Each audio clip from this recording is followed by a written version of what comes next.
If you're battling shame, feeling like or believing that you're bad, feeling like you're dirty, walking on eggshells, believe me, I've been there. I used to get those feelings a lot in my younger years. I was abused by my dad, mentally, emotionally, and sexually. And when I didn't give in to my dad's advances, he would get really angry at me. I was a teenager when all this was going on at this time in my life. The younger abuse started when I was 5. The sexual abuse started more when I was 13. But he would try these advances with me, and I wouldn't give in. And he would make me feel so bad. He would tell my mother not to trust me. I wasn't allowed to date when I was 16. I wasn't allowed to go out with people my age and enjoy life. I wasn't allowed to go to school dances. I wasn't allowed to go to the homecoming, the prom, any of those things. Because my dad had convinced my mother that I was a bad kid. That I just, I couldn't be trusted. And then, there were the times when I felt dirty when he would do certain things and try certain things. I couldn't even stand having that thought in my mind. It would just repulse me. And I kept that secret for the longest time between me and my dad. And I felt dirty having that secret. I didn't want to be in that secret with him. It was something I had wished I could just go tell people about and talk about. Yet there's many who feel too ashamed to talk about it. Many people feel ashamed. They feel like they're going to be looked down upon from other family members. They're afraid to reach out and discuss what happened to them to other family members because they're afraid of, wrecking the family dynamic, wrecking the family, and many kids are afraid to tell and talk about it because of fear. And that fear is from the devil. The devil is a liar. He is a liar. And he kept me in fear for many years in my life. He didn't want me to discuss it. He didn't want me to discuss it with anybody. My dad would threaten me that if I told anybody that, that the punishment would be severe. And I, for many years couldn't tell my mother. It's that shame that you live with and you feel like it's holding you down. You feel this heavy burden. And it's a battle that makes you feel chained. And that's, again, the lie of the devil. The devil wants you to feel chained, burdened down by this, so that it holds you down in life and you can't move forward.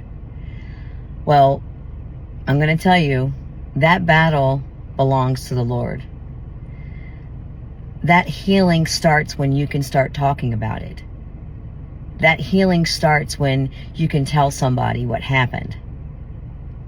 Because that's going to start the beginning of your healing. God's design for your life is not for you to live like that. His design is not for you to stay stuck in those chains. He's got a bigger purpose for you. He has something else for you. And I didn't know that in my earlier years. I didn't know that what happened to me was supposed to be my purpose to help somebody else. But I understand that now. I know that this is where he put me through and allowed me to go through what I went through to bring me here, to talk to you, to tell you that you're not stuck. That's the lie of the devil. The devil is a liar. He's going to keep trying to tell you, don't talk about it. Your family's going to hate you. Your family's going to be so mad at you for bringing out the truth. But the truth is, it's a generational cycle.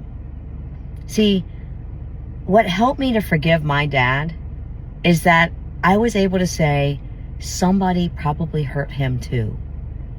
And I'm going to imagine and go as far as to say maybe it was my grandfather.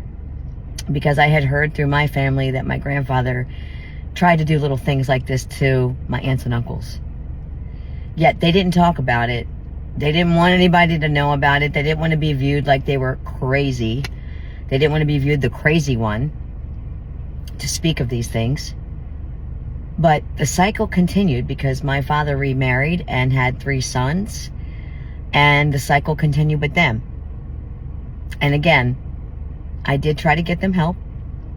It went on deaf ears. Nobody wanted to hear it. Nobody wanted to believe it. Nobody wanted to believe that my dad, their brother, was that type of a person. Their idealism of my father was, oh, he was the hero. He was the big brother. He would never do such a thing. They didn't want to think of my father in that light. And so many people are afraid to talk about it. Many people are afraid to bring it up, bring up the shame of it all.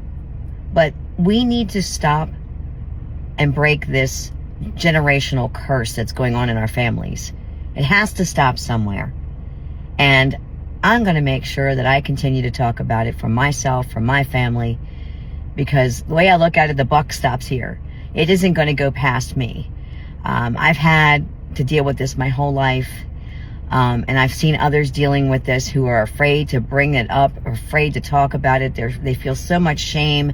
They don't want to be viewed as this defective person or something. But you're not. You're not defective. In fact, the ones who can't talk about it are living in fear and pain. The way to get out of that is to talk about it and allow God to break those chains so that you can release that fear and that pain and begin your healing journey. Because you're not going to heal unless you do talk about it. So if you came across this video, I'm going to assume that you still are working through your healing and you come through points in your life where you feel that shame. Don't. Release it. Let it go. Give it to God. Give it to the Lord. Lay it down at His feet so He can release those chains. You're not in bondage. You're not in bondage anymore when you can release that. Let Him break the chains so that you can begin your healing journey today. And begin the healing journey in your family.